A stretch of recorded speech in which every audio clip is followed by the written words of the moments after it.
네, 다니엘서 11장 함께 봅니다. 다니엘서 11장 우리 1절에서 6절까지의 말씀을 우리 한 절씩 교독하고 6절의 말씀은 함께 읽도록 하겠습니다. 내가 또 메대 사람 다리오 원년에 일어나 그를 도와서 그를 강하게 한 일이 있었느니라.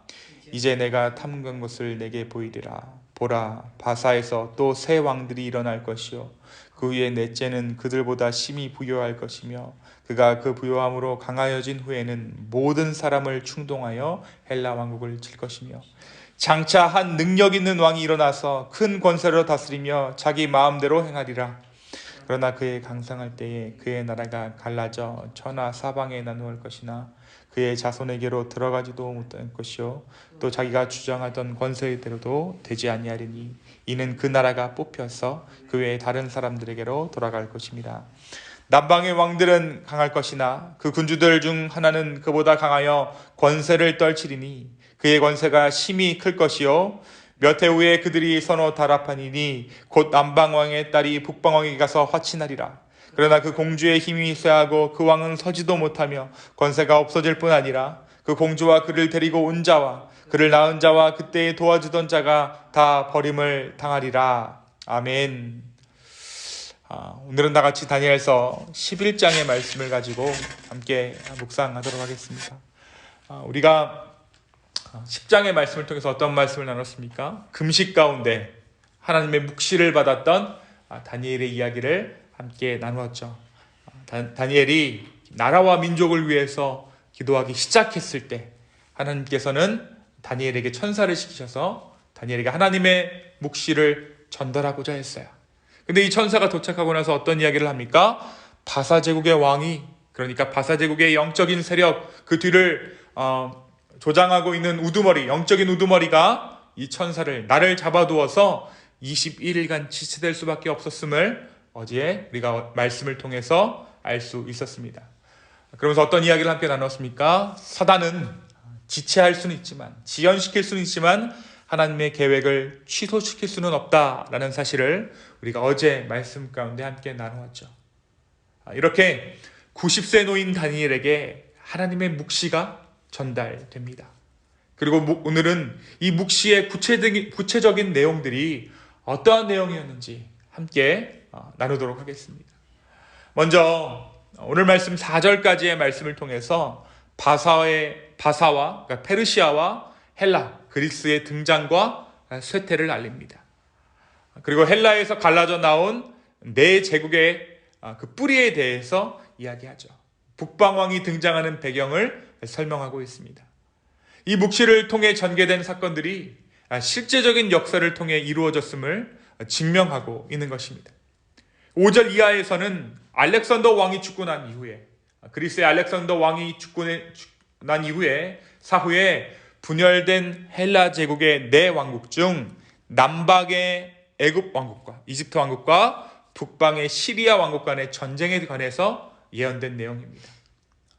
그리스에서 분리된 네 제국 중에 애굽과 수리아로 상징된 남방 왕과 북방 왕의 전쟁으로 이 묵시가 진행되고 있는 것입니다.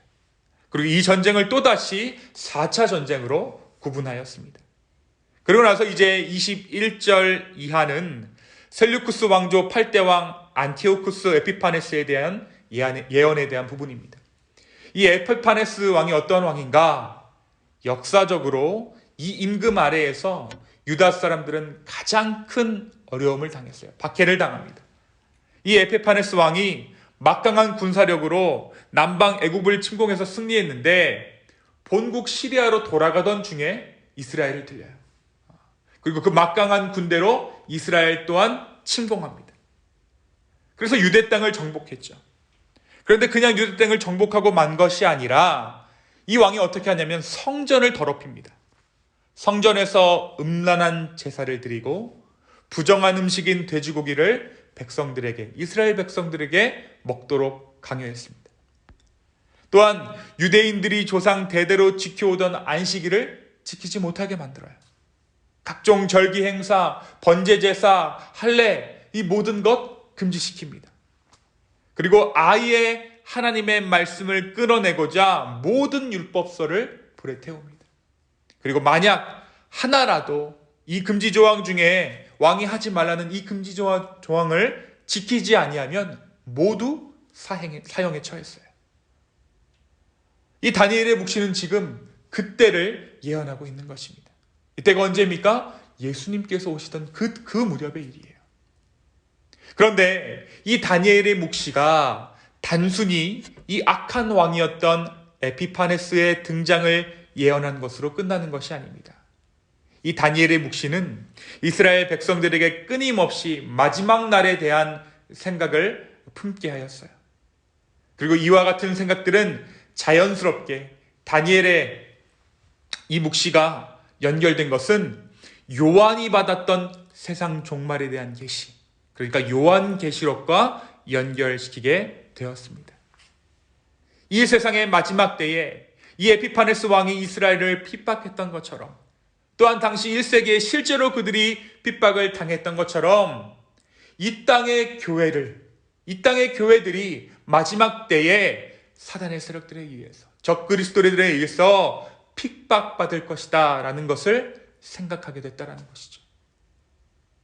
또한 우리도 오늘 이 다니엘의 묵시를 읽을 때에 당시에 이런 일이 있었구나 하고 넘어가는 것이 아니라 마지막 때에 교회를 향한, 믿는 자를 향한 핍박이 있을 것이다 라는 것을 우리가 예상할 수 있는 것입니다.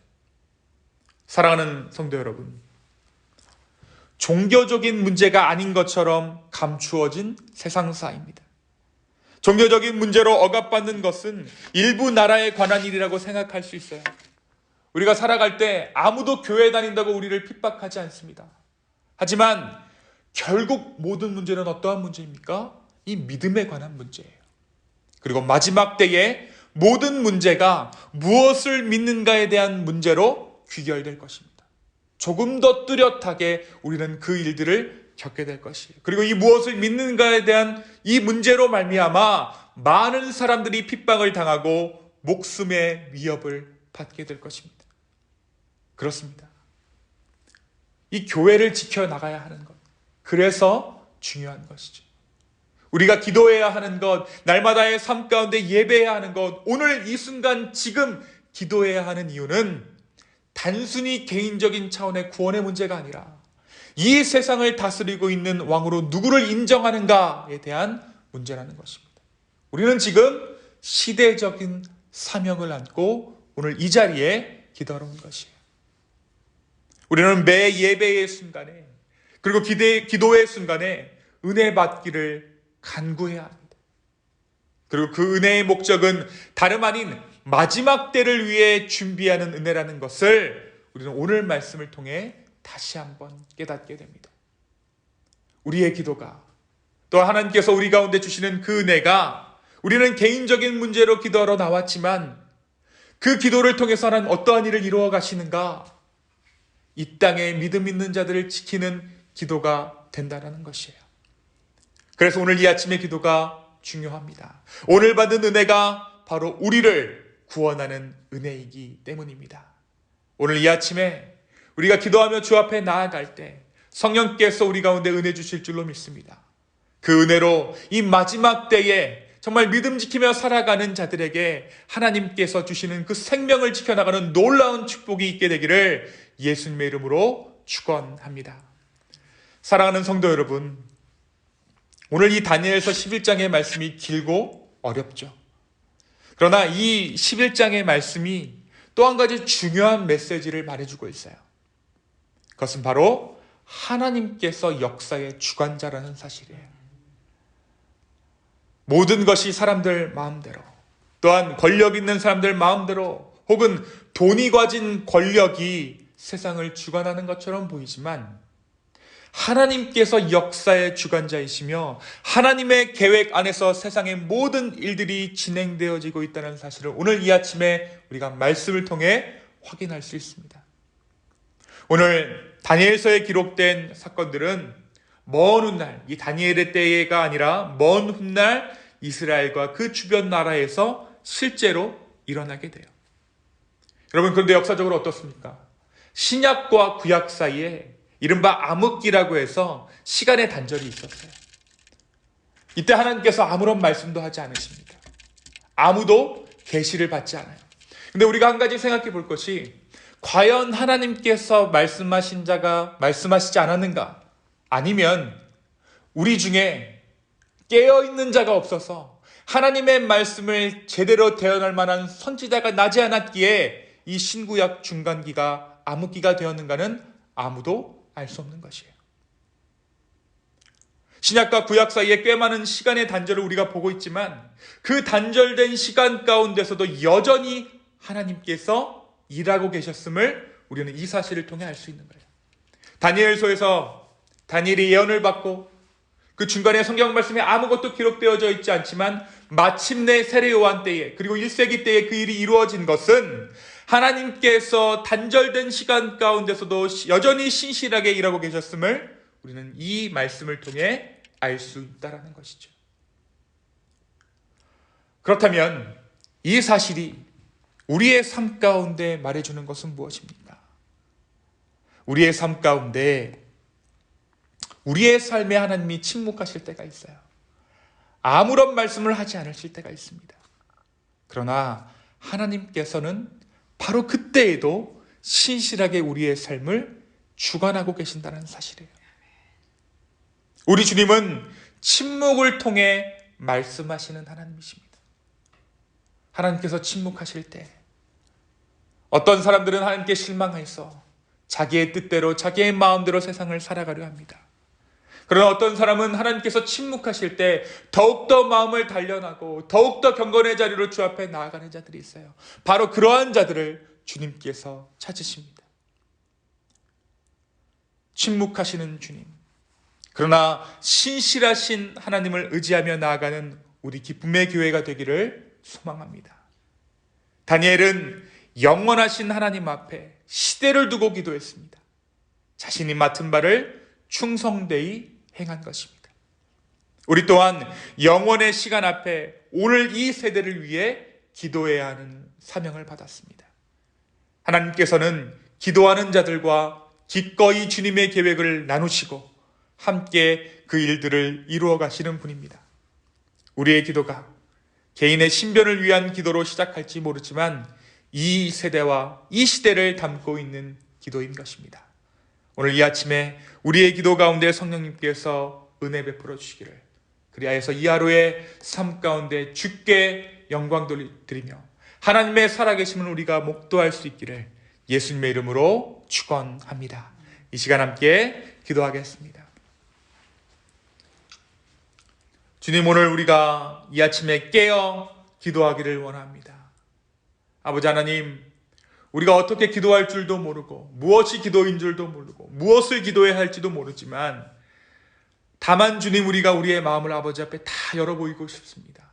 주님, 우리 가운데 찾아오셔서 우리의 마음을 만져주시고 이 마음 가운데, 우리의 심령 가운데 하나님의 것들로, 하나님의 계획으로, 하나님의 성령으로 채워주시옵소서.